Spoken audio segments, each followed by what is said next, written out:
नमस्कार दोस्तों, स्वागत है आपका एक बार फिर से आपके अपने यूट्यूब चैनल कंपटीशन प्रिपरेशन पे। आई होप आप सारे बहुत अच्छे होंगे, सुंदर होंगे, स्वस्थ होंगे और अच्छे से पढ़ाई भी कर रहे होंगे। क्योंकि एसएससी सीएचएसएल का एग्जाम आया और नोटिफिकेशन आ गया। आपको पता होगा कि आपका एग्जाम जून जुलाई में होना है, ठीक है।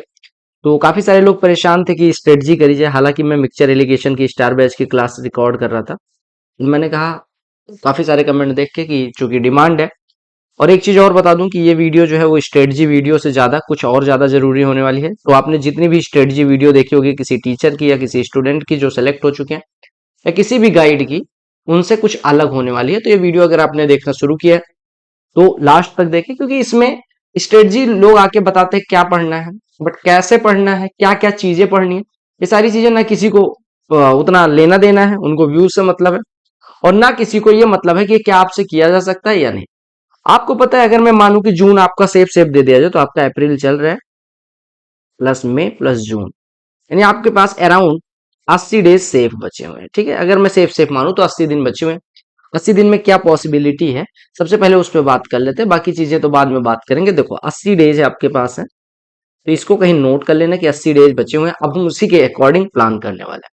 देखो आपको मैं बेसिक चीजें, ये नोटिस आपको जो दिख रही होगी ये पता ही होगा, मैंने वीडियो डिटेल में करी थी। हालांकि आप लोगों ने ज्यादा देखी नहीं, बट फिर भी मेरा फर्ज बनता है कि आपको एक बार फिर से बताया जाए। आपको पता है जो स्कीम है उसमें टीयर 1 और टीयर 2, यानी कि आपका टीयर 1 और टीयर 2 होने वाला है। टीयर 1 क्वालिफाइंग इन नेचर होता है, जिसमें 1 घंटे में 100 प्रश्न करने होते हैं, यानी 60 मिनट में। जिसमें 4 चीजें होती हैं। 4 चीजों में आपको सबको पता होगा कि मैथ्स होता है, रीजनिंग होती है, और आपका जीके होता है, जीके जीएस, और आपका इंग्लिश होता है। ये 25-25 प्रश्न आते हैं, एक प्रश्न 2 नंबर का होता है। तो एज पर नाउ आपको इन 200 नंबर वाले पे फोकस करना है। मेंस के लिए मेंस के टाइम पे डिस्कस कर लेंगे। बस एक चीज मैं आपको बता दूं कि जो मैथ्स है प्री के लिए वही मेंस के लिए होता है, रीजनिंग जो प्री के लिए वही, जीके वही, इंग्लिश वही। बस मैथ्स में 2 चैप्टर प्रोबेबिलिटी और स्टेटिस्टिक्स आपके मेंस एग्जाम में जुड़ जाते हैं, बाकी कुछ भी नहीं। मैंने बेसिक बैच करवा रखा। आप पेड बैच नहीं लेना चाहते, कोई दिक्कत नहीं, स्टार बैच में आप सारी चीजें कर सकते हैं। और उसके बाद अपने चैनल पे 1700 वीडियोज अवेलेबल है। हर एग्जाम का प्रीवियस ईयर क्वेश्चन सोल्यूशन, आपके लाख लाख व्यूज वाले मेंस प्री सबके सोल्यूशन अपने ही ट्रेंड करते हैं और सबसे पहले भी अपने होते हैं, तो इस वजह से, और शायद बेस्ट भी होते होंगे, ठीक है, क्योंकि लोग इतना पसंद कर रहे हैं तो इनको मिल जाएंगे। यहाँ पे ना चैनल का प्रमोशन करना है ना सारी चीजें, आपको मैं रियलिटी से रूबरू करवाता हूँ। देखो इसमें आपको पता चल गया कि प्री का ये सिलेबस होता है, यहाँ पे दिया गया है। और मेंस में ये देखो प्री का आपको दिख गया होगा। अब मेंस पे आ जाते हैं। मेंस में आपको पता है कि आपके 3 सेक्शन होते हैं, अगर आप देख पा रहे होंगे। तो यहाँ पे सेक्शन 1 की बात की जाए, सेक्शन 1 में 2 मॉड्यूल होते हैं, यानी आपका मैथमेटिक्स होता है और रीजनिंग होता है। 60 प्रश्न 60 मिनट में करने होते हैं, ठीक है, और 180 नंबर का होता है। और जो सेक्शन 2 होता है इसमें आपको पता है इंग्लिश होती है और आपका जनरल अवेयरनेस होता है। ये भी 60 प्रश्न होते हैं, 60 मिनट में 180 नंबर का। सेक्शन 3 क्वालिफाइंग इन नेचर होता है और ये स्किल टेस्ट होता है। ये सारी चीजों पे बाद में आएंगे। बस आपको ये पता होना चाहिए मैथमेटिक्स, रीजनिंग, इंग्लिश और जीके पढ़ना है। 80 दिन का समय है, ठीक है। अब आपको एक चीज मैं पूछना चाहता हूं कि आपके पास 80 दिन बचे हुए हैं, इसमें अगर मैं कहूं पूरा सिलेबस, यानी होल सिलेबस, सिलेबस मैं अभी दिखा दूंगा, उसी से रिलेटेड चीजों पे बात करने वाले हैं। तो थोड़ा पेशेंस रख के देखें, क्योंकि आपने बहुत टाइम वेस्ट किया होगा यूट्यूब पे। तो मान लो कि जितना भी ये वीडियो है उतना ध्यान से पूरा देख लेना। होल सिलेबस को अगर मैं 80 डेज में डिवाइड करूं तो क्या आपको लगता है कि पॉसिबल है? बेसिक कॉन्सेप्ट से लेके, यानी कि आपका कॉन्सेप्चुअल क्लैरिटी से लेके, और आप क्या सारी चीजें करके और रिवाइज करके और मॉक देके और प्लस सारी चीजें करके आप सिलेक्शन ले सकते हो? नहीं पॉसिबल है, क्योंकि किसी भी एग्जाम के लिए 100% सिलेबस पढ़ना, ठीक है, क्योंकि जीके जीएस इतना वास्ट है, कैसे पढ़ लोगे यार। रीजनिंग पढ़ी जा सकती है। मैथमेटिक्स में आप अगर हर लेवल जाओगे कि ये भी पढ़ लू वो भी पढ़ लू, ये स्टेटिस्टिक्स का स्टेटिस्टिशियन बन जाऊं, या फिर आप अकाउंट्स भी पढ़ लो, ठीक है, या इकोनॉमिक्स पढ़ो, रमेश सिंह उठा लो, पॉलिटी पढ़ने के लिए अपना लक्ष्मीकांत उठा लो, या पांडे, राजेश पांडे उठा लो, हिस्ट्री के लिए स्पेक्ट्रम। तो ये सब चीजें पॉसिबल नहीं है। तो लिमिटेड सोर्स रखने हैं। पहली चीज मैं कुछ चीजें बता दूं कि भैया देखो, बुक सोर्स कुछ भी मेरा स्पेशल नहीं है। जो आपने पढ़ा था वही मैंने पढ़ा था। मैंने सीजीएल 17, 18, 19 तीनों निकाला है। सीजीएल 17 18 से मैं ESO CSS पोस्टेड हूं, बट 19 में मैं डीबी में नहीं गया। I have scored very very very very well marks in mains in mathematics particularly, and I got rank 429 in CGL 18। और अगर मैं डीबी में जाता तो ठीक ठाक कर लेता, बट शो ऑफ करने का वो नहीं है। बस बता रहा हूं कि मैंने करा है, तो वही चीजें आपको बता रहा हूं। देखो सबसे ज्यादा कंफ्यूजन क्या होती है कि जब एग्जाम आता है ना तो हम सोर्स चेंज कर देते हैं। तो पहली चीज मैं कहूंगा, कोई भी आके आपको बोले सोर्स चेंज नहीं करना है। दूसरी चीज आपको ये करनी है कि आपके पास लिमिटेड टाइम है तो लिमिटेड चीजें ही पढ़नी है। और क्योंकि सबसे ज्यादा जरूरी होता है रिवीजन, और अगर आप इनफाइनाइट नंबर ऑफ चीजें पढ़ लोगे, इनफाइनाइट नंबर ऑफ थिंग्स पढ़ लोगे, तो आपके पास रिवीजन करने के लिए समय नहीं बचेगा, ना आप मॉक दे पाओगे, ना किसी एक पर्टिकुलर चीज पे फोकस कर पाओगे, क्योंकि जीके नहीं पूरा है, मैथमेटिक्स आपने 2 बार कर लिया तो कोई फायदा नहीं। तो आपको ओवरऑल चारों सेक्शंस को बैलेंस करके चलना। तो ये तो आपका रहा सिलेबस। अब सिलेबस में मतलब एग्जाम पैटर्न आपको पता है कि प्री क्वालिफाइंग इन नेचर होता है, बट प्री में आपको एक नंबर तो लाने ही पड़ेंगे, लिमिटेड अमाउंट ऑफ, उसके बाद कट ऑफ क्लियर कर पाओगे। अब हम आते हैं एक एक चीजों पे बात करते हैं। सबसे पहले हम आते हैं, देखो शुरू हम कहां से करते हैं, यहां से शुरू करते हैं क्वांट से। देखो सबसे बड़ा सिलेबस अगर आप देखने में आएगा तो क्वांट का आएगा, आपको पता होगा क्वांट का सिलेबस यानी कि मैथमेटिक्स का सिलेबस, ये आप देख पा रहे होंगे, मैथमेटिक्स का सिलेबस सबसे बड़ा दिखता है। देखो इसमें सबसे पहले बात करी जाती है नंबर सिस्टम की, ठीक है, क्वांट में नंबर सिस्टम की बात की जाती है। नंबर सिस्टम हो गया फंडामेंटल एरिथमेटिकल ऑपरेशन, हो गया इसमें बेसिक चीजें। फंडामेंटल एरिथमेटिकल ऑपरेशन का मतलब हो गया कि सारी बेसिक चीजें आपकी होती हैं, ठीक है, जैसे इसमें परसेंटेज हो गया, ratio, proportion, square roots, average, interest, यानी कि पूरा एरिथमेटिक्स लगभग आपका इसी में कवर्ड होता है, ठीक है। यानी कि एरिथमेटिक्स पोर्शन यहां आ जाता है, ठीक है, एरिथमेटिक्स यहां हो गया। ये नंबर सिस्टम आपका बढ़िया मैथमेटिक्स होता है। ये अलजेब्रा हो गया, एडवांस पोर्शन का ज्योमेट्री, मेंसुरेशन, ट्रिगो और स्टेटिस्टिकल चार्ट्स, यानी कि ये डीआई, इतनी चीजें आपके एग्जाम में है, ठीक है। अब सबसे पहले हम बात कर लेते हैं कि कितने प्रश्न किस टॉपिक से आते हैं, उस हिसाब से वेटेज। देखो नंबर सिस्टम के पीछे आप कितना भी पागल हो जाओ ना, आपके 2 प्रश्न से ज्यादा, 2 क्वेश्चन से 3 question, max to max 3 question नहीं, मिनिमम 1-2 क्वेश्चन मिलते ही मिलते हैं। अगर मैं बात करूं एरिथमेटिक सेक्शन से, रेशियो, प्रोपोर्शन, सबसे इंपॉर्टेंट चीज इसमें होता है परसेंटेज, क्योंकि परसेंटेज का यूज आपका प्रॉफिट एंड लॉस में भी होता है, रेशियो प्रोपोर्शन में भी, पार्टनरशिप में भी, या हर जगह यूज होता है, एसआई सीआई सब में। तो इससे 1 से 2 प्रश्न आते हैं, रेशियो प्रोपोर्शन से 1 से 2 प्रश्न आते हैं, स्क्वायर रूट ये तो बेसिक कैलकुलेशन में हो जाएगा, हर चीज में यूज होगा। एवरेज से 1 से 2 प्रश्न आते हैं, सिंपल इंटरेस्ट, कंपाउंड इंटरेस्ट मिला के 1 से 2 प्रश्न आते हैं, प्रॉफिट लॉस से 2 से 3 प्रश्न आते हैं, डिस्काउंट ये प्रॉफिट लॉस एंड डिस्काउंट मिला के, पार्टनरशिप मिला के, मिक्सचर एलिगेशन से 1 प्रश्न आ जाता है, या 2 कभी कभी आ जाते हैं, टाइम स्पीड एंड डिस्टेंस से 1 से 2 प्रश्न आते हैं, और टाइम एंड वर्क से 1 से 2 प्रश्न आते हैं। अगर आप कुल जोड़ेंगे तो देखो 2, 2, 4, 2, 6, मतलब आप मान लो कि 25 में से लगभग 17 प्रश्न या 16 से 17 प्रश्न इधर से आ जाते हैं। अब अगर हम अलजेब्रा की बात करें तो 2 क्वेश्चन इधर से आता है श्योर शॉर्ट, ज्योमेट्री से 2 से 3 क्वेश्चन आते हैं, ठीक है, 3 क्वेश्चन मान लो, और मेंसुरेशन 2 क्वेश्चन मान लो, ठीक है, और ये आपका मेंसुरेशन और ज्योमेट्री से 2-2 क्वेश्चन मान लो, स्टेटिस्टिकल से 5। अब ये देखो आपने कहा ये अगर 5 यहां मैं लिख दे रहा हूं, ठीक है, आपने कहा ये तो आपने कई सारे प्रश्न बता दिए, 17 यहां बता दिया, 2 यहां बता दिया, 2 यहां बता दिया, तो 21 ऐसे हो गए, 2 23, 2 25 यही हो गया, 5 यानी 20 प्रश्न का आपने बता दिया। देखो भैया कुछ बेसिक चीजें होती है, जैसे परसेंटेज का कोई मैं इंपॉर्टेंट नहीं मानता, मतलब परसेंटेज के जो 2 से 3 प्रश्न बताएं तो इस तरह से इंपॉर्टेंट नहीं मानता कि केवल परसेंटेज, परसेंटेज डीआई में भी होगा, प्रॉफिट लॉस में भी होगा, कैलकुलेशन यानी सिंप्लीफिकेशन में भी चीजें होंगी, ठीक है। आपका क्या कहते हैं, जैसे आप कुछ करने जाओगे अलजेब्रा में भी हो सकता है परसेंटेज डाल दे कुछ भी, ठीक है, या ट्रिगो में परसेंटेज डाल दे। परसेंटेज एक ऐसा जनरलाइज टर्म है, परसेंटेज आपका घर है, एक फैमिली है, उसके अंदर कई सारे मेंबर रहते हैं, तो ये आप सभी को पता होगा, ठीक है। ऐसे अगर मैं बात करूं ज्योमेट्री में, तो ज्योमेट्री में ऐसा नहीं है कि ज्योमेट्री में कोई एक टॉपिक से ज्यादा प्रश्न आते हैं, ट्राइंगल और सर्कल बेसिकली होते हैं, और ट्राइंगल और सर्कल मिला के बहुत सारे कॉन्सेप्ट्स हैं, लेकिन कितनी चीजें पढ़नी है उस पर फोकस करेंगे। देखो मैं कुछ सोर्सेज बता दे रहा हूं, अगर आपने ज्योमेट्री में कोई दिक्कत है, स्टार बैच, ये सारी चीजों के लिए स्टार बैच अवेलेबल है, आप चेक कर लेना, प्लेलिस्ट डिस्क्रिप्शन में डाल दो। तो ये मैथमेटिक्स रहा। कुछ लोग आते हैं मैथमेटिक्स इतना बता के चले जाते हैं, अब इसमें फोकस किस पे करना है, किन चीजों को ज्यादा फोकस करना है। जैसे कई सारे बच्चे होते हैं, जैसे मेरे साथ दिक्कत थी कि मैं जीके में बहुत डरता था, ठीक है, जीके में हिस्ट्री से पॉलिटी से नहीं डरता था, मैं इकोनॉमिक्स से डरता था। ऐसे मैथमेटिक्स में हो सकता है आप किसी पर्टिकुलर टॉपिक से डरते हो, लेकिन उसी के लिए मैं लेके चल रहा हूं आपको मैथमेटिक्स के सीएचएसएल के पेपर पे, जो अभी रिसेंट एग्जाम में हुआ था, मैं सीधे लेके चल रहा हूँ उस पर। देखो ये आपका पेपर है, तो मैंने पेपर उठा लिया, सीधे आपके इसमें डाल दिया, और ये नंबर हटा, मतलब नंबर क्या कहते हैं, रोल नंबर हाइड कर दिया। सबसे पहले मैं मैथमेटिक्स सेक्शन पे चल रहा हूँ, ठीक है, इससे आपको आइडिया मिल जाएगा कि क्या क्या चीजें पढ़नी है, क्या नहीं पढ़नी है, क्या छोड़ना है, ठीक है। रीजनिंग बाद में बात करेंगे, फिर जीके थोड़ा टाइम लगेगा इस वीडियो में, बट हाँ आपको चीजें समझ में आएंगी सारी चीजें करके। हिंदी अंग्रेजी के लिए डरना नहीं यहाँ पे, क्योंकि मैं सारी चीजें ये क्लास नहीं है अपनी, ये बस बेसिकली एक स्ट्रेटजी वीडियो, थोड़ी यूनिक स्टाइल में, जिससे आपका सच में फायदा हो। देखो यहाँ पे कह दिया गया कि लेंथ ऑफ 2 ट्राइंगल्स, यानी कि ये किस टॉपिक का प्रश्न है, आप देखें तो ये ज्योमेट्री का प्रश्न है, ट्राइंगल का प्रश्न है और ज्योमेट्री का प्रश्न है।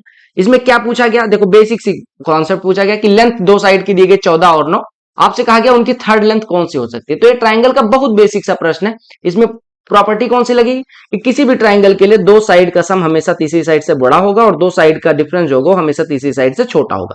अब 14 और 9 दिया गया है, तो 14 प्लस 9 से तीसरी भुजा छोटी होगी और 14 माइनस 9 से बड़ी होगी, यानी कि इससे बड़ी होगी। यानी आपकी जो भी वैल्यू होगी वो 5 और 23 के बीच में होगी, और 5 और 23 के बीच में देख लो कौन सा ऑप्शन, 23 है नहीं, 24 है नहीं, 5 है नहीं, क्योंकि 5 से बड़ी और 23 से बीच में, तो एक ही ऑप्शन था 17, ये आपका answer.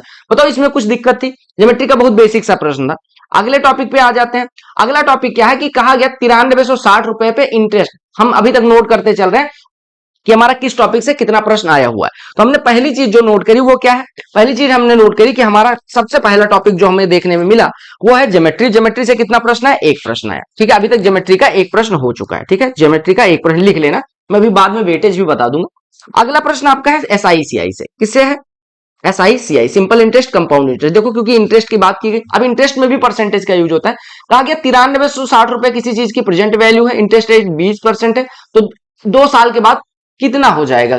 Sorry, what is the present value of 9360 at interest of 20% at the end of 2 years compounded annually.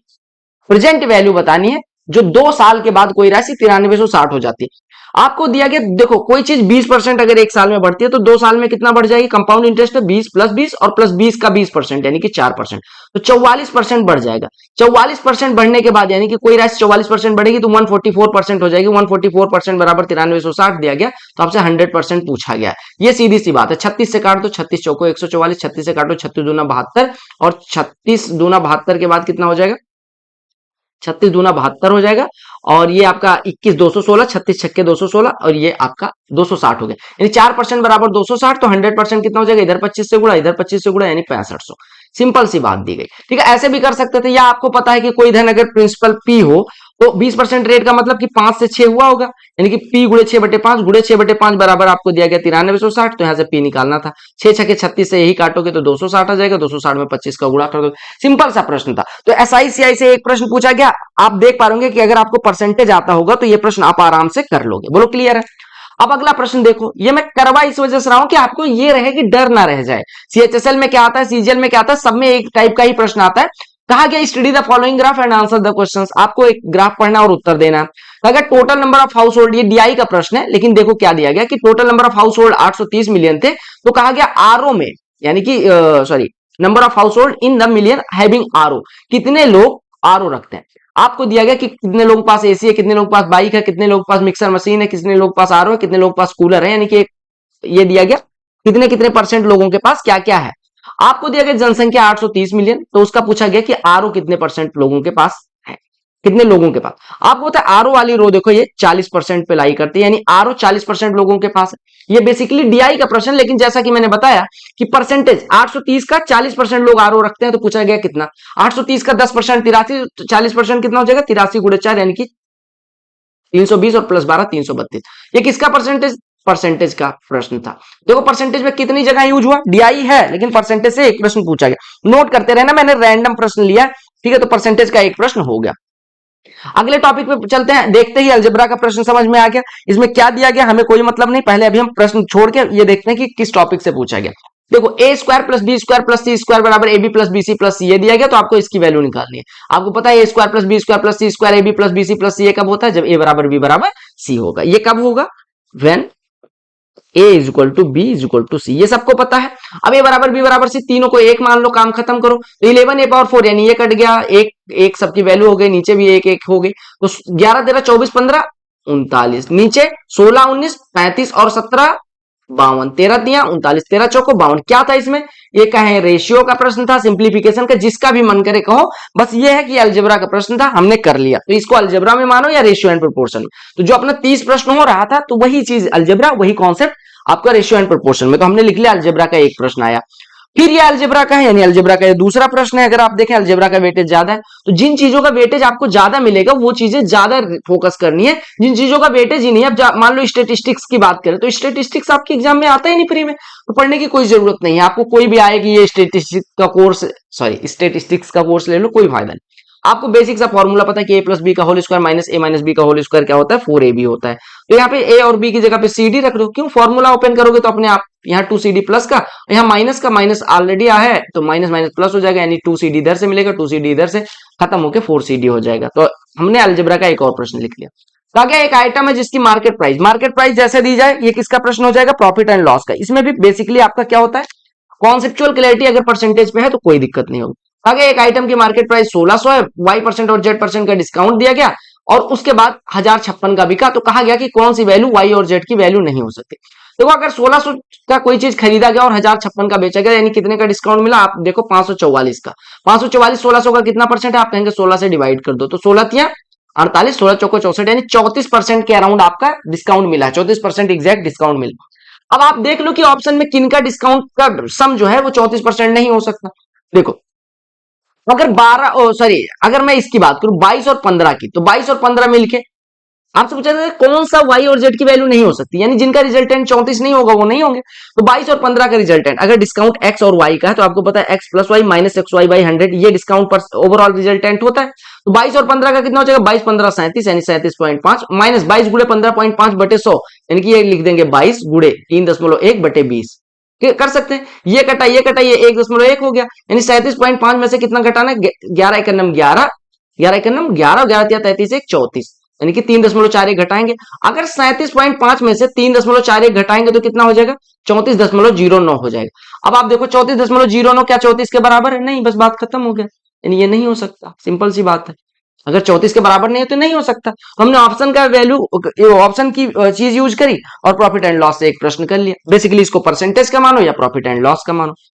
तो आपने कहा प्रॉफिट एंड लॉस से एक प्रश्न। अब एवरेज का, मैंने कहा था एवरेज से भी प्रश्न आता है, तो एवरेज का देख लो, पहला ही प्रश्न मिल गया हमें, यानी एवरेज से भी एक प्रश्न आ गया। अभी मैं लास्ट में वेटेज भी बता दूंगा किस टॉपिक का कितना है, लेकिन अभी लिखो 18 नंबर्स का एवरेज 41 था, लेकिन एक चीज कहा गया कि 127 को हमने गलती से 341 लिख लिया था, यानी 127 को अगर 341 लिखते यानी हमने 200 कितना ज्यादा लिख लिया, 214 ज्यादा लिख लिया। तो ओरिजिनल जो कितने नंबर्स पे, 18 नंबर्स पे हमने 214 ज्यादा लिख लिया। अगर 18 नंबर पे 214 ज्यादा लिखा गया है, यानी कि हमारा एवरेज में कितना ज्यादा हुआ है, 214 बटे 18, यानी कि हमारा एवरेज 214 बटे 18 से कम होना चाहिए। 2 9 18, 2 से काटोगे 107, 9 इकन्नम 9 और 9 इकन्नम 9, और बचेगा कितना, 9 इकन्नम 9 और 9 इकन्नम 9 99 बचा, यानी कि 11 सही 8 बटे 9 से एवरेज कम होगा। 11 सही 8 बटे 9 से अगर कम करना है 41 को, तो 41 से 12 घटाओ, 41 से 12 घटाओगे 29, और जो एक बचा था उसमें से 8 बटे 9 घटा दो, यानी कि 1 बटे 9, यानी 29 सही 1 बटे 9 आपका एवरेज हो जाएगा। समझ में आया? तो आपको पता चल गया कि एवरेज से एक प्रश्न, और ये बेसिक कैलकुलेशन थी। अगर 41 में से 11 सही 8 बटे 9, ये 11 से बड़ा है तो 12 ही घटा लो ना, तो 12 घटाओगे तो 29 बचेगा, और जो एक लिया था एक में से 8 बटे 9 घटा दो, यानी 1 बटे 9 और लगा दो, बस सिंपल सी बात थी। अगला प्रश्न देख लो, रेशियो से मैंने क्या कहा था, अभी एक प्रश्न हमने किया था, तो रेशियो से प्रश्न हमने मान लिया था कि भैया वो रेशियो का प्रश्न है, बट यहां रेशियो एग्जैक्ट नंबर मेंशन करके रेशियो से प्रश्न पूछ लिया गया। कहा गया राम की सैलरी और श्याम की सैलरी का जो रेशियो 3:4 है। कहा गया श्याम और घनश्याम की सैलरी का अनुपात 5:6 है, तो आपको राम की सैलरी और घनश्याम की सैलरी, यानी राम और श्याम की सैलरी का अनुपात दिया गया 3:4 और श्याम और घनश्याम का दिया गया 5:6। अब देखो यहाँ पे खाली स्थान, यहाँ पे खाली स्थान 4, यहाँ आके बैठ जाएगा 5, यहाँ खड़ा खड़ा गुणा कर लो, तो 3 पचे 15, 4 पंचे 20, 4 छके 24। अब इनका अनुपात आ गया 15, 20 और 24। आपसे क्या कहा गया, राम और घनश्याम की सैलरी, तो 15 और 24 का रेशियो पूछा गया था, 3 पचे 15, 3 अठे 24। ये बेसिक कॉन्सेप्ट अगर आपको आता था तो बताओ कोई दिक्कत होती, यानी कि रेशियो का एक प्रश्न आया और हमने टक करके कर दिया। इन प्रश्नों में कोई टाइम नहीं लगने वाला। अगला प्रश्न ट्रिगो से भी आ गया, तो ट्रिगो भी करना है। ट्रिगो के कैसे प्रश्न आते हैं, tan थीटा बराबर 3/4, तो आपको इसकी वैल्यू निकालने कह दिया गया। अब एक बात बताओ, अगर tan थीटा 3/4 है तो हम यहां से कह सकते हैं, देखो एक ट्रायंगल बना लो, इसको थीटा कह दो, ये 3 है ये 4 है तो ये 5 हो जाएगा। तो 1 प्लस साइन थीटा, यानी कि लंब बटे खंड 3/5, एक में से 3/5 घटाने को कहा गया। ऊपर 8/5, नीचे 2/5, लिख लो यार, नहीं तो आप कंफ्यूज हो जाओ। 5 5 कट जाएगा, 8 से डिवाइड होगा 4, आपका आंसर हो जाएगा। तो ट्रिगो का एक प्रश्न हो गया, बहुत बेसिक सा। आपको बहुत ही एडवांस में नहीं जाना है, क्योंकि मैथमेटिक्स में लिमिटेड चीजें पढ़ोगे तभी आप नंबर स्कोर कर पाओगे बाकी सेक्शंस में। अगर मैथमेटिक्स ही पढ़ते रह गए मेरे भाई, अब आपको मैं कहूंगा नहीं भैया मैथमेटिक्स ही आएगा, आप बाकी सेक्शन में फेल हो जाओगे। पाई चार्ट में कंस्ट्रक्शन ऑफ हाउस में कितनी कितनी चीजें लगती है, टिम्बर यानी लकड़ी 36, लेबर 90 डिग्री, ये सब डिग्री में दिया गया, ध्यान रखना। टोटल होता है 360 डिग्री, ये 90 डिग्री दिया गया, मतलब अलग अलग चीजों को डिग्री में दिया गया। तो डिग्री से आप परसेंटेज देखो, ये जो 90 दिया गया परसेंटेज में बदले, 90 360 का कितना परसेंट है, 25%, ऐसे करके, या ऐसे 72 दिया गया, 72/360 लिखेंगे, 1/5 आएगा, 1/5 भिन्न में 20% के बराबर होता है। क्लियर? तो कहा गया amount spend on labour exceeds the amount spend on cement, यानी कि लेबर पे जो खर्चा है, एक घर बनाने में जो खर्चा दिया गया वो दिया गया कहा गया अगर लेबर पे खर्चा पूछा जाए कि सीमेंट पे खर्चे से कितना ज्यादा, सीमेंट पे कितना खर्चा हो रहा है 72 और लेबर पे कितना खर्चा हो रहा है, देखो लेबर पे 90, तो कहा गया 72 से 90 कितना ज्यादा है, कितना प्रतिशत ज्यादा है बेसिकली, बोलो क्लियर है। कहा गया amount spend on labour exceeds the amount spend on cement, देखो कितना ज्यादा, 18 डिग्री, देखो यहां 72 हो रहा है, यहां पे 90, कितना 18 डिग्री। 18 डिग्री आपको मैंने बताया है कि अगर 360 डिग्री बराबर 100% होता है तो 3.6 डिग्री बराबर कितना होता है 10%। 3.6 डिग्री बराबर 10, सॉरी 1%, यहाँ पे लिख रहे 3.6 डिग्री 1% हो जाएगा।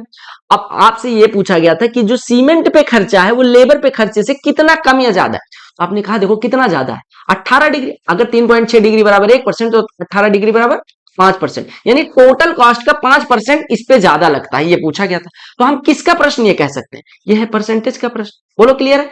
अगर आपको नहीं समझ आता तो CHSL 2023 के टॉप 250 क्वेश्चन मैंने करवाए हैं, लिंक डिस्क्रिप्शन में डाल दूंगा, आप देख लेना, ठीक है, उससे आपको काफी आइडिया मिल जाएगा, और CGL का टीयर 1 शॉर्ट पेपर्स कर लेना।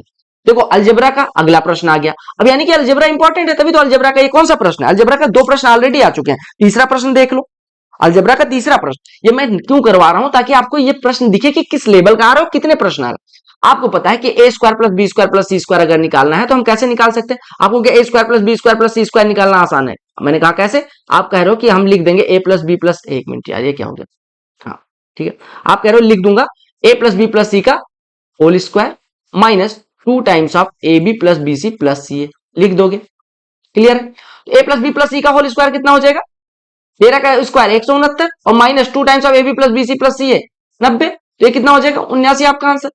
बेसिक सा प्रश्न था ना, क्योंकि A square plus B square plus C square कैसे निकालते हो, बोलो क्लियर हो गया। चलो बहुत बढ़िया, अलजेब्रा का तीसरा प्रश्न था ये, यानी अलजेब्रा का वेटेज ज्यादा है। कहा गया ये गिवन टेबल पढ़ो और उत्तर दो, क्या पूछा गया, कहा गया table indicates the number of students studying in 3 disciplines in 4 college, यानी कि 3 अलग अलग ग्रुप में कितने बच्चे पढ़ते हैं वो दिया गया, ठीक है।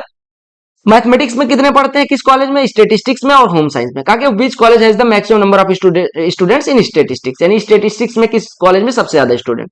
देखो स्टेटिस्टिक्स में कौन से कॉलेज में सबसे ज्यादा, पहले तो आपको स्टेटिस्टिक्स पे फोकस करना है और उसके बाद मैक्सिमम नंबर, तो स्टेटिस्टिक्स में 4 डेटा दिया गया, इसमें सबसे ज्यादा कहां पे, यहाँ पे, तो कौन सा कॉलेज है ये, देखो कॉलेज का नाम सी दिया गया, तो आपका आंसर हो गया। अब बताओ इसमें क्या था, इसमें हम कहें बेसिक अंडरस्टैंडिंग यानी रीजनिंग मैथमेटिक्स में लगवा दिया गया, तो कोई दिक्कत, हम इसको किसका कहें डीआई ही लिख लेते हैं, यानी डीआई का एक प्रश्न अभी तक मान लो हुआ है, बाकी परसेंटेज और उसमें तोड़ लिया मैंने। अगला प्रश्न देखना, कहा कि market price of 85 item was equal to cost price, यानी कि ये मार्केट प्राइस की बात करेगी, यानी प्रॉफिट एंड लॉस का ये दूसरा प्रश्न है, एक पहले ही आ चुका। 85 आइटम का मार्केट प्राइस लिख लो, कितने आइटम का, 85 आइटम का मार्केट प्राइस जो है वो 153 आर्टिकल के कॉस्ट प्राइस के बराबर है, बोलो क्लियर है।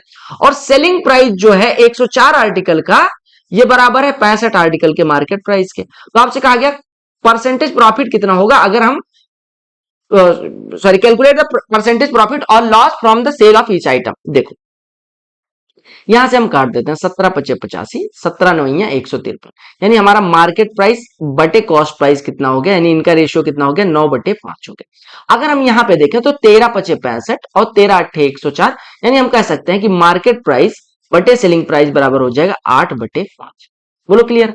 अब आप देखो एक चीज बताओ, यहाँ पे मार्केट प्राइस 9 है, यहाँ पे 8 है, दोनों को बराबर कर लो, यानी 7 से दोनों जगह यहाँ पे 8 से गुणा कर लो, या फिर ऐसे देखो, छोड़ो ये सब, हम क्या कह रहे हैं कि मार्केट प्राइस सीपी और एसपी ऐसे लिख लो, सीपी और एमपी का रेशियो 5/9, एमपी और अपना एसपी का रेशियो कितना हो गया 8/5, ठीक है। तो यहाँ पे खाली स्थान 9 भर दो, यहाँ पे खाली स्थान 8 भर दो।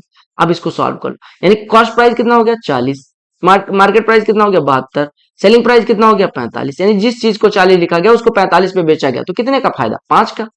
5 40 पे कितना हो जाएगा 1/8 हिस्सा, 1/8 हिस्सा कितना होता है 12.5%। अब यहां से देखो ये परसेंटेज का भी प्रश्न है, प्रॉफिट एंड लॉस का भी प्रश्न है, तो बेसिक सब प्रश्न था, कोई कॉन्सेप्ट कुछ भी नहीं लगाना था, बेसिक अगर रेशियो प्रोपोर्शन, अब रेशियो का भी तो कह सकते हैं क्योंकि इसमें रेशियो का कॉन्सेप्ट यूज हुआ, लेकिन हम प्रॉफिट एंड लॉस का मान रहे हैं, बोलो क्लियर है। देखो फिर से मार्केट प्राइस, यानी कि मार्केट प्राइस बोले तो प्रॉफिट एंड लॉस का एक और प्रश्न है, ये तीसरा प्रश्न है। अगर मार्केट प्राइस का कॉस्ट प्राइस से 18% ज्यादा लिखता है, यानी कॉस्ट प्राइस अगर 100 था तो मार्केट प्राइस 118 लिख दिया और 24% का डिस्काउंट दे दिया, 24% का डिस्काउंट यानी कि इसके 76% पे बेचता है, 76% कितना होता है 19/25, तो कहा कितने का फायदा हुआ। अब देखो इसको सॉल्व करो, मतलब फायदा या नुकसान, देखो अब इसको सॉल्व कर सकते हो कि 100 का खरीदा इतने के बेच, या फिर ऐसे देखो कि पहले 18% कोई चीज बढ़ाई गई और फिर 24% कम कर दी गई, तो रिजल्टेंट कितना हो, आपको पता है अगर कोई चीज पहले 18% बढ़ाई गई या x% बढ़ाई जाए और y% बढ़ाई जाए तो उसका रिजल्टेंट होता है x plus y plus x y by 100। लेकिन चूंकि यहाँ y जो है वो -24 है, यानी कि जो हम 24% कम करने को ये बोल सकते हैं कि -24% की बढ़ोतरी, यानी आप लिखेंगे 18, y की जगह पे -24, -18 गुड़े 24/100 यानी कि 18 गुड़े 6/25। आप सॉल्व करोगे माइनस से 18 छके 108 घटेगा, 108 में 25 से डिवाइड करेंगे, 25 यहाँ 108 लिख लो, 25 चौको 100, 80 बचेगा, 25 या 75, यानी 4.2% और 3.2% और घटा दो, यानी कि 10.32% का निगेटिव मतलब लॉस हुआ। ये किसका प्रश्न था, परसेंटेज का या प्रॉफिट लॉस का? आप कहेंगे सीधे सीधे परसेंटेज का था, क्योंकि आप देखो 18% और 24%, एक बढ़ रहा है एक घट रहा है, इसका रिजल्टेंट पूछा गया था, ये कहां प्रॉफिट एंड लॉस का प्रश्न है भैया? क्लियर हो गया? देखो ये परसेंटेज का प्रश्न है, सीधे सीधे कहा गया आस्था ने अपने एक सैलरी का 15% ट्रेवलिंग पे खर्चा कर दिया, यानी ट्रेवलिंग पे वो कितना खर्चा करती है, ट्रेवल पे खर्चा करती है वो 15%।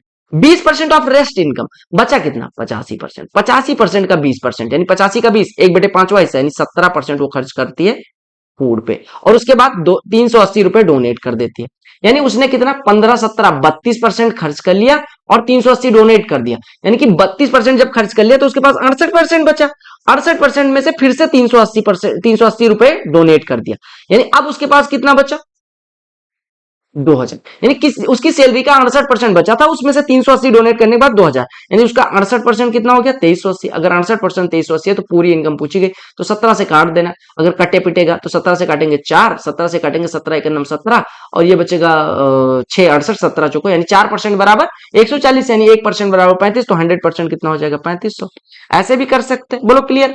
या फिर आप ऐसे करते कि सैलरी का ऐसे निकालते जाओ, देखो बेसिक सी बात है, अगर सैलरी कुछ रही हो उसका 15% उसने खर्च कर दिया, यानी कि अब बचा कितना 85%, यानी 17/20 बचा, फिर 20% खर्च कर देती है, यानी कि 20% खर्च करने के बाद 80% बचा, यानी इसका 4/5 बचा, यानी अब सैलरी का इतना बचा है, इसमें से 380 डोनेट करने पे उसके पास 2000 रुपए बचते हैं, यानी कि उसके पास अगर 380 डोनेट ना करती तो 2380 रुपए इसके बराबर हो जाएंगे। 17 से काटते हैं, 17 से कितना आता 17 एक 17, 17 चौको 140, 4 से कटता है 35 हो जाता, ठीक है 4 से कटता है ये 35 हो जाता, यानी सैलरी बराबर 100 गुणे 35 3500।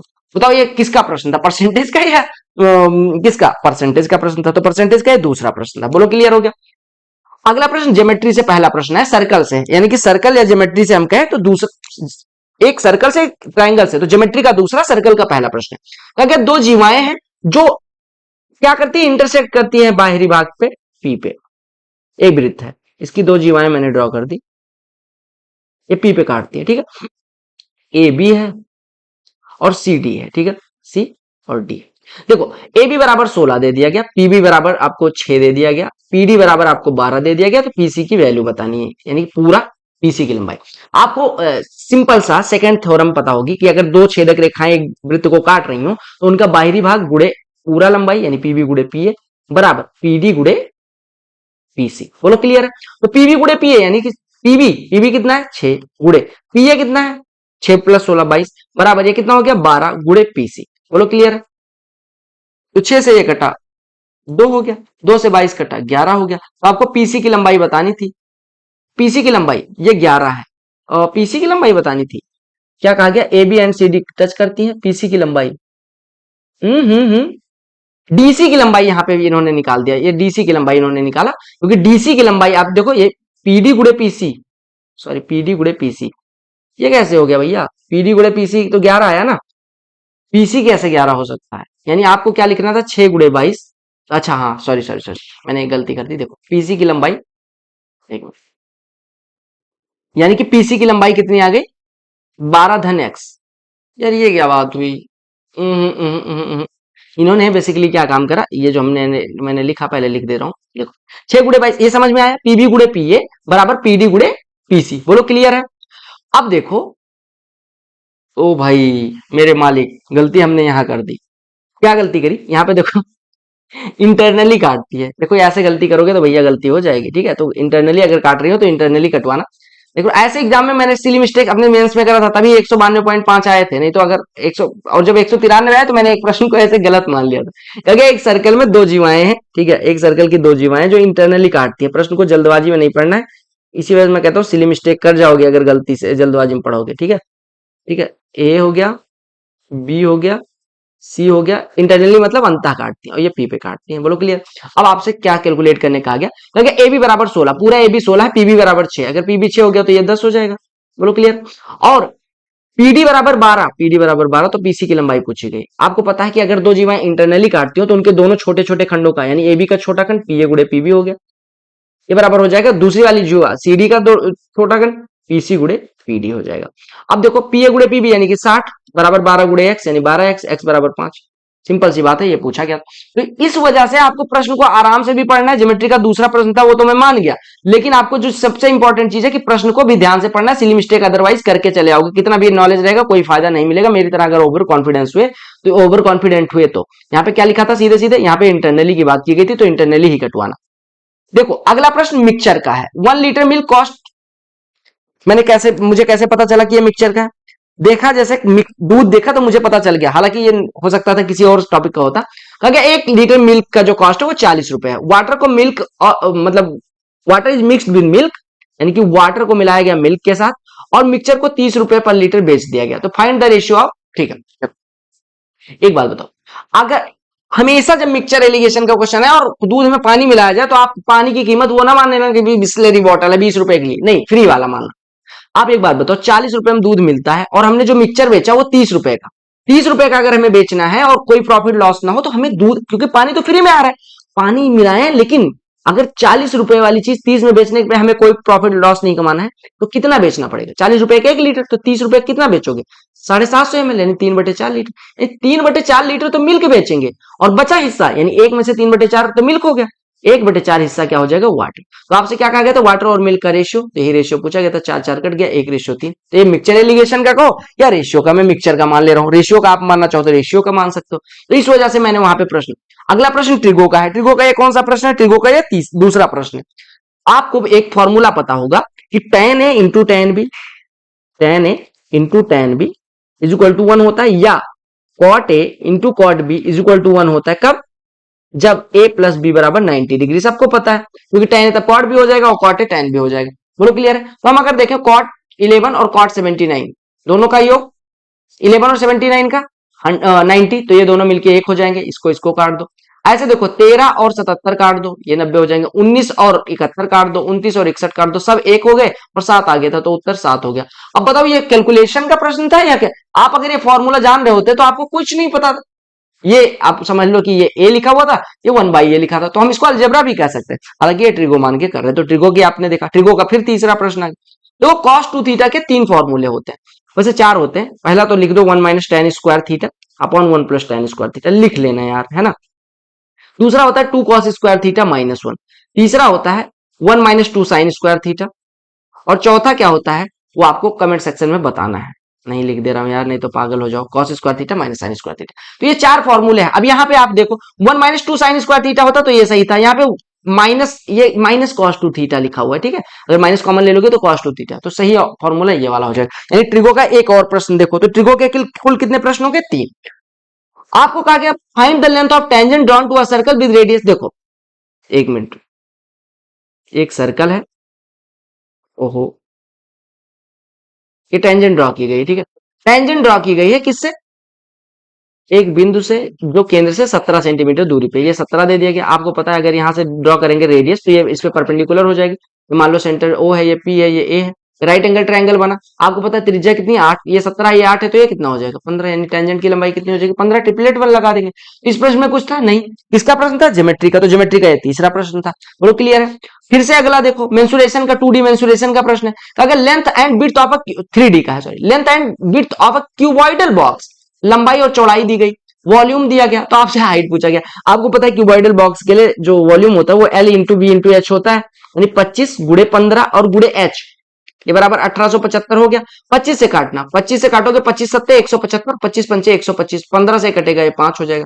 एच बराबर कितना आ गया, 5। तो इसमें क्या मैं कैलकुलेशन का मानूं या फिर मेंसुरेशन का, मैंने कहा मेंसुरेशन मान लेता हूं, नहीं तो आप कहोगे मेंसुरेशन उसमें दिया गया सिलेबस में, तो इसका प्रश्न क्यों नहीं पूछा गया। इस प्रश्न में देखो, अभी बाद में बताऊंगा कुछ चीज।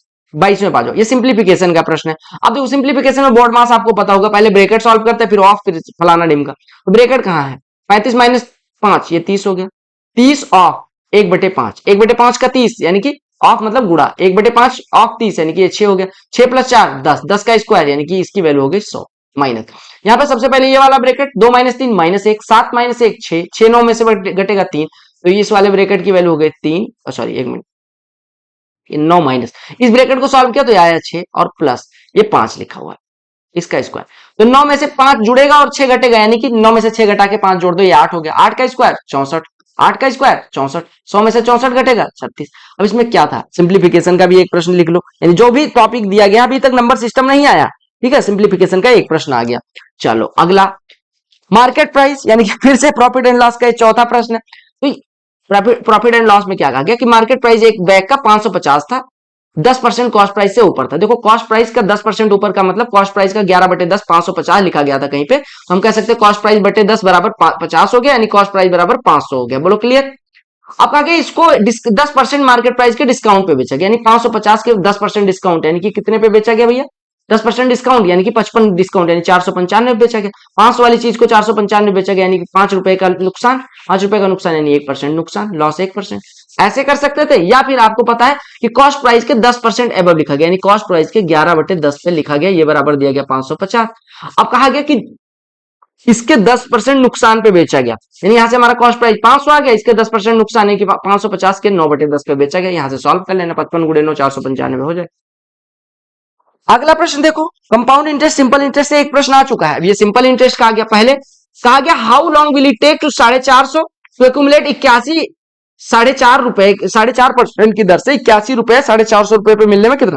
देखो अगर 4.5% की दर है, 450 रुपए पे 1% की दर होती 4.5 रुपए मिलते, 4.5% की दर होगी तो 450 का 4.5%, 450 का 1% 4.5, तो 4.5% कितना हो जाएगा 20.25। आपने कहा कैसे, मैंने कहा 4.5 × 4.5, और जिस संख्या के लास्ट में 5 होता है उसका स्क्वायर निकालना बहुत आसान होता है, 5 का स्क्वायर लिख देंगे और 4 का 1 बढ़ा के 5, तो 4 × 5 लिख दो, यानी कि 20/25, यानी 20 रुपए 25 पैसे एक साल में, इस दर पे 20 रुपए 25 पैसे एक साल में आ रहे हैं। हमें प्राप्त कितना करना है 81 रुपए, यानी कितना गुना 4 गुना, तो 4 साल में प्राप्त होंगे। ये सिंपल इंटरेस्ट कंपाउंड इंटरेस्ट का प्रश्न था। और अगला प्रश्न देख लो, ये ज्योमेट्री का मुझे दिख रहा है, कहा गया एबीसी एक इक्विलेटरल ट्रायंगल है, हमने ड्रा कर दिया। ये ज्योमेट्री का एक तीसरा प्रश्न है, चौथा प्रश्न है सॉरी।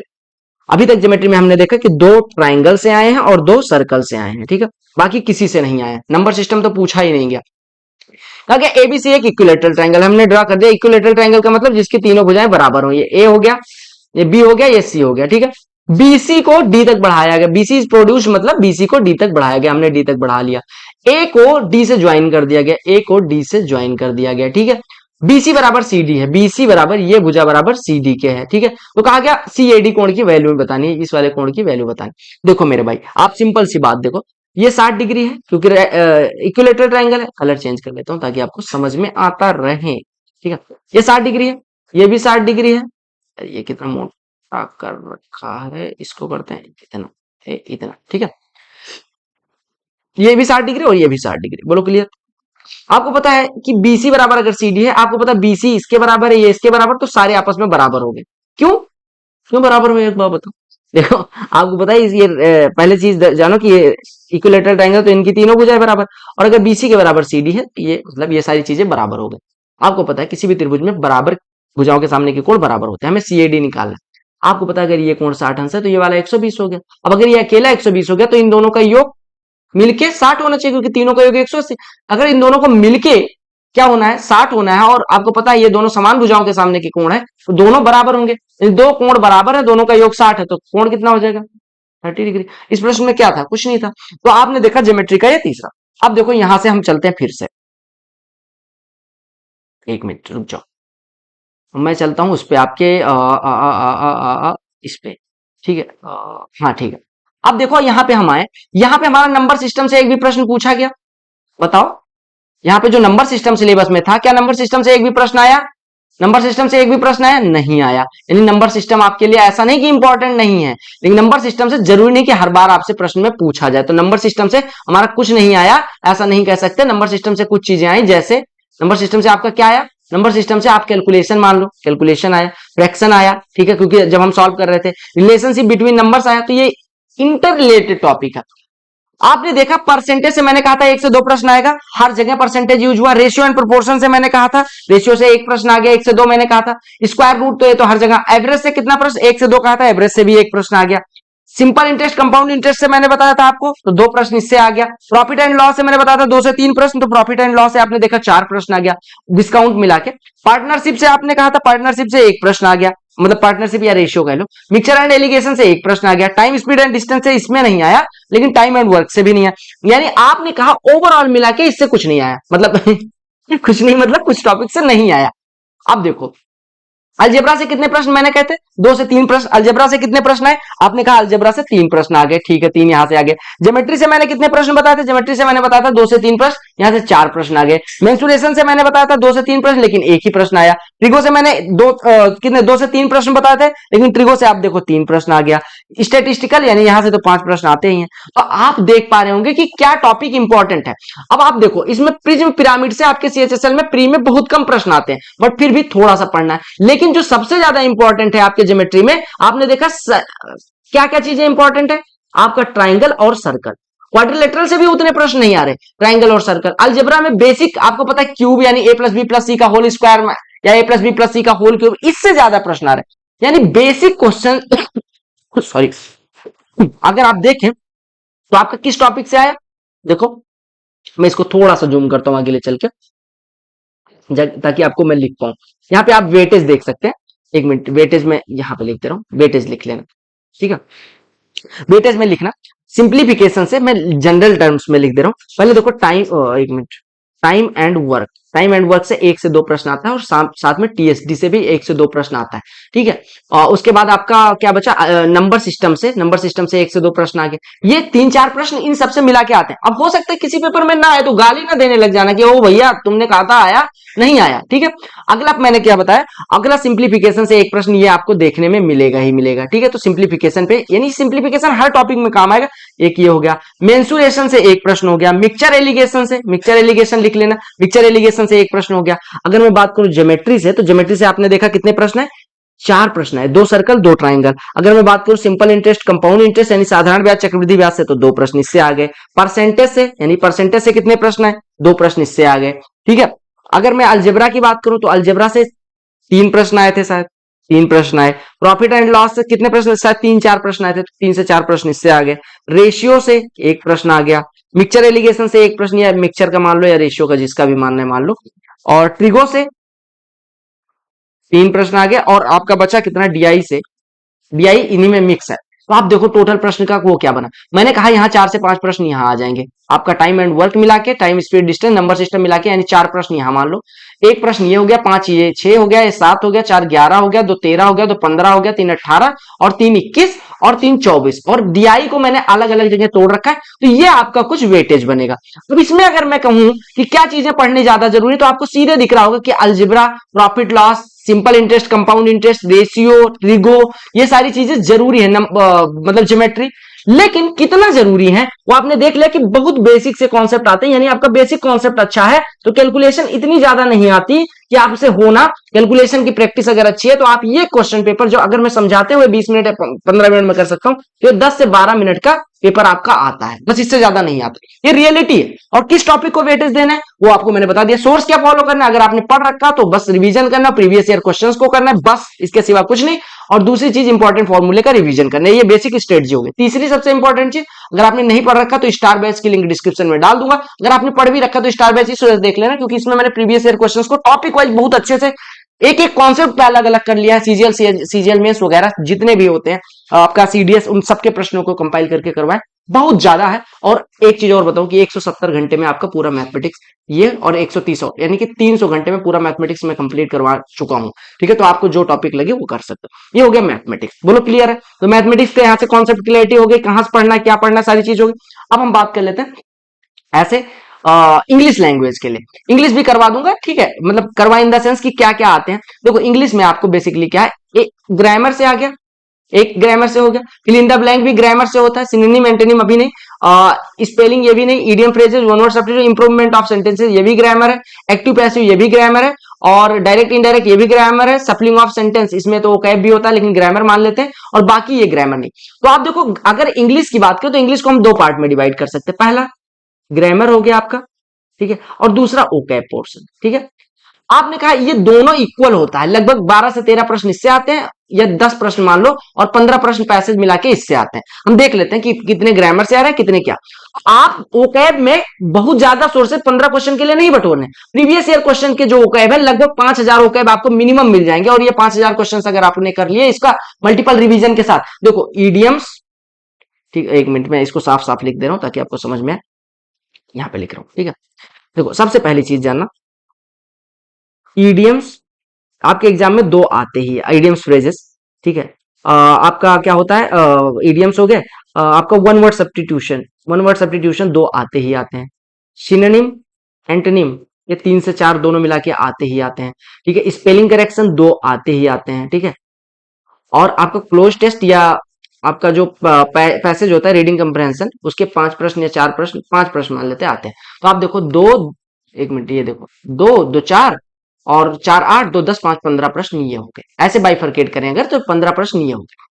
आप देखो ग्रामर, केवल ग्रामर के पीछे कुछ लोग परेशान है और कुछ लोग केवल ओकैब के पीछे परेशान। तो idioms phrases, one word substitution ये रटना बहुत आसान है। कैसे? आप अगर रटने जाओगे ना मेरे भाई तो आप रट नहीं पाओगे। आपको क्या काम करना है, डेली 100 क्वेश्चन पढ़ो और अगले दिन वो 100 क्वेश्चन रिवाइज करके फिर 100 क्वेश्चन ऐड कर लो, मतलब 100, फिर अगले दिन ये 200 रिवाइज करके 100 करो, फिर अगले दिन फिर 100 करो, फिर अगले दिन 100 करो। और एक बात बताओ, पहले दिन 100 क्वेश्चन रिवाइज करने में हो सकता है 2 घंटे लग जाए, अगले दिन करोगे तो यही वाले 1 घंटे लेंगे, अगले दिन करोगे जब इन तीनों को कर रहे होगे तो इसमें इसमें लगेगा मान लो कि आधे घंटे, इसमें लगेगा 40 मिनट और ये 1 घंटे, फिर अगले दिन करने जाओगे इन सबको रिवाइज करने तो ये सब मिलके 1 घंटे में हो जाएंगे और अगला 1 घंटे यानी 40 मिनट। और जैसे जैसे याद होता जाएगा आप देखोगे कि आपका जो मुश्किल से 1500 से 2000 चीजें हैं, 2000 वन वर्ड ईडियम है, जो आपको 1500 वन वर्ड 1500 ईडियम ये याद कर लोगे तो आपका रिपीटेशन में वही चीजें आपको बार बार दिखती रहेंगी। सिनोनिम एंटोनिम के लिए आपको पता है 2000 से 3000 अगर वर्ड आपके तैयार हो गए प्रीवियस ईयर वाले तो उसी में से घूम घुमा के आ जाता है, एक आध मतलब एक आध अगर इधर उधर से आया तो उसके लिए थोड़ा ज्यादा एफर्ट मार सकते हो। स्पेलिंग करेक्शन बेसिक स्पेलिंग आती है जो आप वन वर्ड में सिनोनिम एंटोनिम ईडियम्स में पढ़ोगे या रीडिंग कंप्रहेंशन में पढ़ोगे तो रीडिंग के साथ आपकी स्पेलिंग भी सही हो जाएगी और क्लोज टेस्ट और पैसेज रीडिंग के साथ सही होगा। तो अगर आपने रीडिंग करी है तो बहुत अच्छी बात, नहीं करी है तो और गंदी बात है। अब हम चलते हैं आपको दिखाने के लिए कि भैया देखो आपका कहां से प्रश्न आते हैं। देखो मैं पेपर पे आ जाता हूं, ठीक है। ऐसा मतलब मैं फिर से बता रहा हूं कि ऐसी स्ट्रेटजी आपको किसी ने नहीं बताई होगी क्योंकि ये स्ट्रेटजी वीडियो नहीं है, आपको काफी कुछ सिखाने वाली। हम पहले इंग्लिश पे आ जाते हैं। मैथमेटिक्स के बाद जीके और उससे पहले रीजनिंग था, तो जीके के बाद इंग्लिश होता है ना, शायद हमारे टाइम पे तो ऐसे होता था, आपके टाइम पे कैसा होता है वो देख लेते हैं। ये देखो, अच्छा नहीं ओ भाई देख रहे हो बेइज्जती मार दी इसने। ये वीडियो बड़ी हो रही है मुझे पता है लेकिन फिर भी यार आपको पढ़ना तो पड़ेगा भैया, मेरे साथ हो तो पढ़ना, मेहनत तो करनी पड़ेगी, ऐसे गधों की तरह मेहनत मैं करवाता हूँ। देखो पहला ही क्या करना है, अंडरलाइन वर्ड को सब्स्टिट्यूट करना है, यानी ये ग्रामर है। पेयर ऑफ सीसर्स होता है, सीसर कोई चीज नहीं होता, जैसे चिमटे होते हैं या सीसर जो चीज ऑलरेडी दो है उसका, जब पिजामाज होता है पिजामा कुछ नहीं होता, ये ग्रामर का हो गया। ये क्या कहा गया कि सफल करना है यानी कि पैराजंबल है। हु आर कंटिन्यू, हु किसके लिए यूज किया गया, देखो कहा गया who are continuously trying to improve not the least talented their dialogue skill the most talented people. किसके लिए हु की बात की गई, डी के, यानी डी ए से पहले आना चाहिए। देख लो डी ए से पहले कहां पे है, डी ए से पहले, डी जो है वो ए से पहले आना चाहिए, यानी कि डी आएगा फिर ए आएगा। देख लो जहां पे भी डी ए से पहले है वही आपका ऑप्शन हो गया, क्योंकि हु किसके लिए यूज हुआ, हु किसी के लिए तो यूज हुआ है, हु यानी मोस्ट टैलेंटेड पीपल के लिए यूज हुआ है, तो ये भी ग्रामर था। ये एंटोनिम है, एंटोनिम यानी कि वोकैब, यानी वोकैब से एक ओकैब आपने देख लिया, यानी अभी तक 2 ग्रामर आया है हमारा, 2 ग्रामर आया है और एक एंटो आया है, यानी कि एक ओकैब पोर्शन में आया है, ठीक है। अगले पे आते हैं, it has been raining from morning, आपको पता है ग्रामर का है, सिंस मॉर्निंग कहते हैं अगर कोई चीज, यानी कि तीसरा ग्रामर का हो गया, ठीक है। अगला आते हैं, कहा गया कि ये भी ग्रामेटिकल एरर फाइंड करना है, यानी कि चौथा ग्रामर का हो गया। इसमें क्या दिया गया है, the food container is not enough big to meet, big enough यहां होता है, एनफ बिग नहीं होगा, तो ये भी ग्रामर का है, यानी कि चौथा ग्रामर का हो गया। फिर ये देखो आपसे कहा गया कि अप्रोप्रिएट ऑप्शन, यानी कि आपको बोल्ड सेंटेंस को करेक्ट करना है, ये ग्रामर का है। कहा गया और former minister mister Shikhar is running from Shrinate Nagar, running नहीं, चुनाव लड़ा नहीं जाता, चुनाव दौड़ा नहीं जाता, चुनाव लड़ा जाता है। तो कंटेस्टिंग द इलेक्शन होगा, सही हो गया। यानी कि ग्रामर से एक और प्रश्न आ गया, यानी ग्रामर से अभी तक कितना चल रहा है 5, और ओकैब पोर्शन से अभी तक कितना हुआ है 1। ठीक है, आगे चलो। तो आगे select the most appropriate synonym, synonym यानी कि समानार्थी, यानी कि अब आपका एक एंटोनिम आ चुका है, एक सिनोनिम, 2 आपका ओकैब पोर्शन से हो गया। आपको फिर से क्या कहा गया, एरर फाइंड करना, यानी ये ग्रामर का प्रश्न है, यानी छठवां प्रश्न ग्रामर से हो गया। इनकरेक्टली यानी कि एकोमोडेट का स्पेलिंग मतलब कहा गया था, एकोमोडेट की स्पेलिंग क्या होगी सही, एकोमोडेट की स्पेलिंग आप कमेंट सेक्शन में बताना सही वाली क्या होती है, यानी ओकैब से एक और प्रश्न आ गया आपका। ठीक है, आपसे ऐसे देखो एंटोनिम, यानी कि एक और एंटोनिम आ गया, यानी ओकैब पोर्शन से आ गया। ये देखो सब्स्टिट्यूट कर सकता है इसको, यानी कि क्या है, ये ग्रामर पोर्शन का है, यानी कि 7 प्रश्न हो गए ग्रामर से, ग्रामर से देख सकते हो। ये क्या कहा गया था, एक्टिव वॉइस में the tickets had already been booked by my friend, क्या बुक हुआ है, आपको पता है कि एक्टिव से पैसिव में बदलते तो क्या, सब्जेक्ट को ऑब्जेक्ट, ऑब्जेक्ट को सब्जेक्ट। अगर मैं बोलूं tickets had already been booked by my friend, तो किसके द्वारा बुक किया गया, माय फ्रेंड, तो माय फ्रेंड हैड अगर हुआ है तो मतलब या तो हैड रहा होगा, तो हैड यहाँ पे देखो हैज तो होगा नहीं, ऑलरेडी भी नहीं होगा, यानी हैड आपको आएगा, क्योंकि अगर यहाँ पे देखो my friend already book the ticket, तो द टिकट्स वर ऑलरेडी, यहाँ पे पास्ट इंडेफिनिट है, तो पास्ट इंडेफिनिट में आपको पता है पैसिव वॉइस में बदलने के लिए वर का प्रयोग होता है, यानी ये दोनों हट गए। आप देखो ticket set already book my friend, क्या टिकट बुक किया है मेरे फ्रेंड को, नहीं, ये भी नहीं होगा, आपका करेक्ट ऑप्शन ये हो गया। तो ये आपका ग्रामर से था, यानी 8वां प्रश्न ग्रामर से हो गया। फिर क्या था, underline segment, art of speaking, ये क्या है, वोकैब है, बिल्कुल ईडियम है। आर्ट ऑफ स्पीकिंग को क्या कहते हैं, gift of the gap, gift of the, अब देखो एसएससी बड़ी सानी हो गई, आपसे ऐसे नहीं पूछती कि गिफ्ट ऑफ द गैप को क्या कहते हैं, उन्होंने मीनिंग दे दी, पूछा कौन सा ईडियम सही है। ठीक है, यानी कि आपका अब देखो अगली बार जब वोकैब करने जाना मेरे भाई, तो आपको एक चीज ध्यान रखना है, देखो यहाँ पे 4 vocab, hope against hope and acid tongue, ये चारों अलग अलग ईडियम है। ठीक है, ये चारों अलग अलग ईडियम है, तो ये चारों अलग अलग ईडियम तैयार कर लेना, बोलो क्लियर है। तो ये भी एक और वोकैब हो गया, यानी कि आपको वोकैब से 5वां। फिर यह पैराजंबल, सेड दैट, किसने कहा, कैटरीन एंड डेविड, कोई सब्जेक्ट आएगा उसके बाद said that, Katrin and David, यानी डी के बाद ए आना चाहिए, डी के बाद ए एक ही ऑप्शन में था, करेक्ट ऑप्शन, पढ़ने की भी जरूरत नहीं थी, यानी एक और हो गया ग्रामर से, यानी कि 8 हुए थे, 9 हो गए मान लो ग्रामर से। फिर देखो फिर से ईडीएम आ गया, यानी ईडीएम का एक और प्रश्न आ गया। ईडीएम मैंने कहा था हैव अ बेस, मतलब कि किसी चीज को ट्राई करना, यानी you are having a base और एसएससी, ठीक है, यानी कि आप अटेम्प्ट कर रहे हो एसएससी को, ये हो गया आपका। फिर इसमें एरर फाइंड करना था, यानी कि ग्रामर से आपका 10वां प्रश्न हो गया, ग्रामर से ग्रामर का काम यही खत्म हो जाएगा। अब देखो फिर क्या कहा गया, एक्टिव वॉइस को पैसिव वॉइस में बदलना है, let the book be read by me, यानी कि हमें किताब पढ़ने दो, यानी मेरे द्वारा किताब पढ़ी जानी दो, let me read the book, यानी मुझे किताब पढ़ने दो, ये हो जाएगा। फिर एंटोनिम आ गया ग्रामर का, एक और बार खेचड़ा उड़ते हुए, एंटोनिम कन्फेशन मतलब बताना, डिनाई मतलब वो करना। फिर सिनोनिम आ गया, सिनोनिम से एक और प्रश्न आ गया, यानी कि आपका 3 3 6 2 8 8 9 प्रश्न हो चुके हैं जो आपके वोकैब पोर्शन से पूछे गए। फिर एक और लो सिनोनिम एंटोनिम, सिनोनिम एंटोनिम मिला के अब ये 10 हो गए।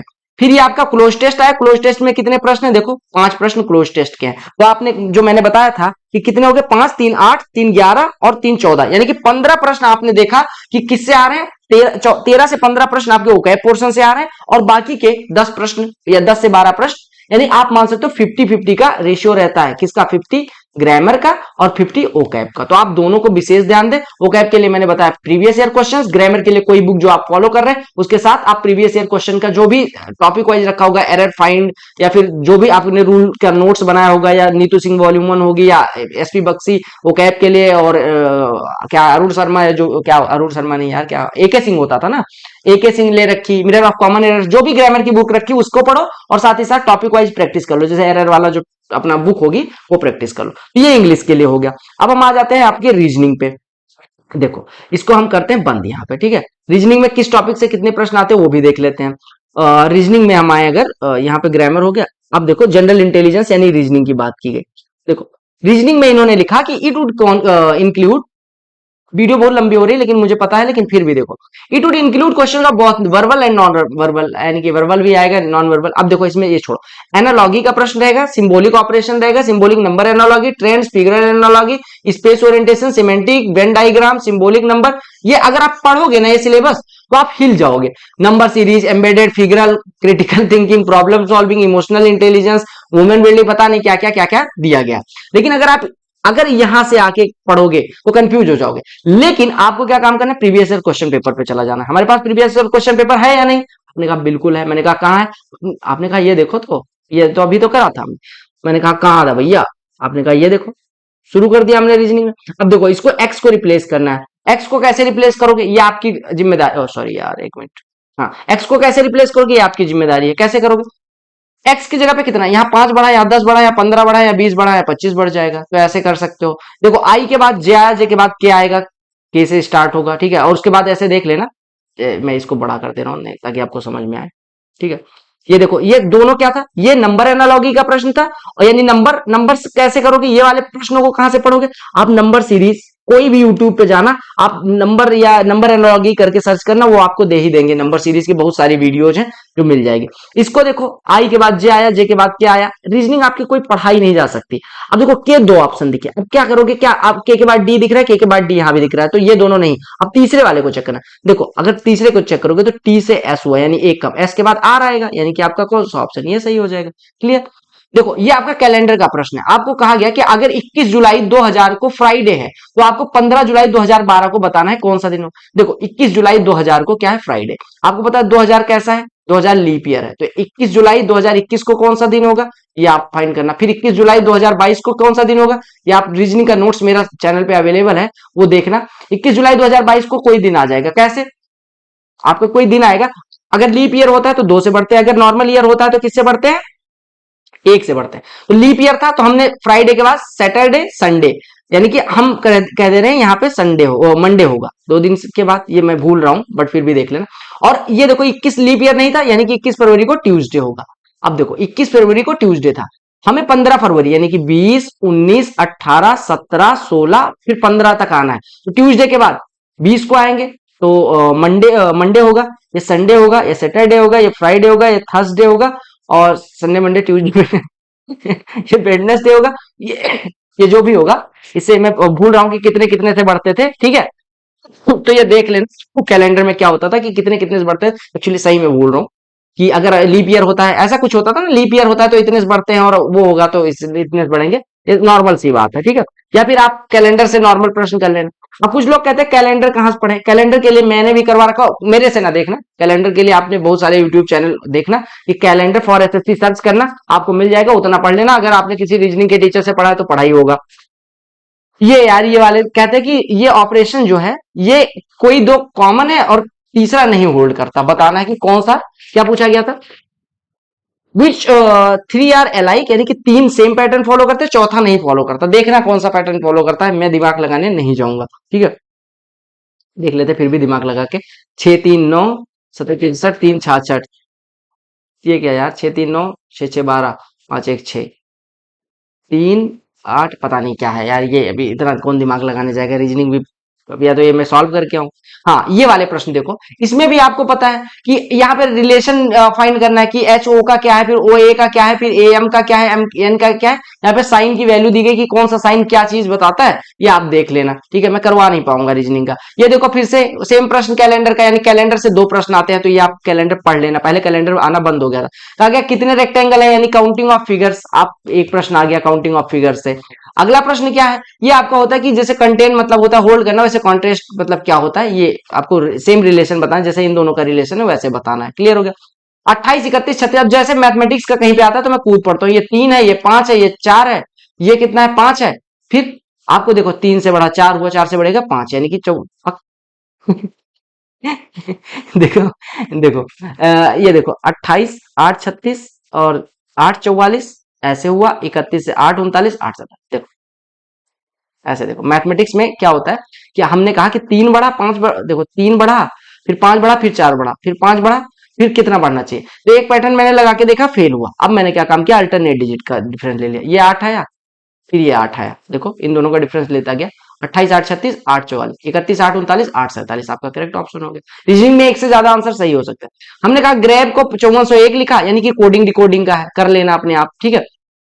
अब कुछ लोग क्या काम करेंगे कि ठीक है कर लेना भैया, ये मैं नहीं करवाने जाऊंगा, बीए को 45, नहीं नहीं दिमाग नहीं लगाना, करना अपने हिसाब से, ठीक है। यानी कोडिंग डिकोडिंग का एक प्रश्न आता है। हाँ ये 61 जैसे कहा गया कि इसमें से 3 एक तरह के हैं और बाकी एक एक तरह का है, तो आपको बताना है कौन सा अलग ऑप्शन होगा, ठीक है। 40 दूना 80 में से 11 घटा, 52 दूना 104 में से 11 घटा। हाँ देखो, ये देखो, ये बेसिकली 40 के दूने में से 11 घटाया गया, 52 के दूने में से 11 घटाया गया, 38 के दूने में से 11 घटाया गया, लेकिन 61 का दूना करोगे तो कितना हो जाएगा 122, इसमें 11 जोड़ दिया गया जो कि गलत है, बाकी तीनों में दूने से 11 घटाया गया। ठीक है, देख रहे हो, जैसे दिमाग में क्लिक कर गया तो सही। कहा गया कि in the following number pair second number is obtained by applying certain first.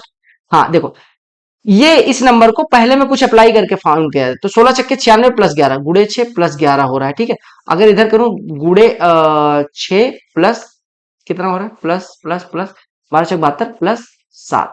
ठीक है, हाँ ठीक है, बिल्कुल सही। यानी हम कह सकते हैं कि गुड़े 6 और 11 को क्या लिख सकते हैं, यानी कि ये लिखा है 16 गुड़े 6 प्लस 16 माइनस 5।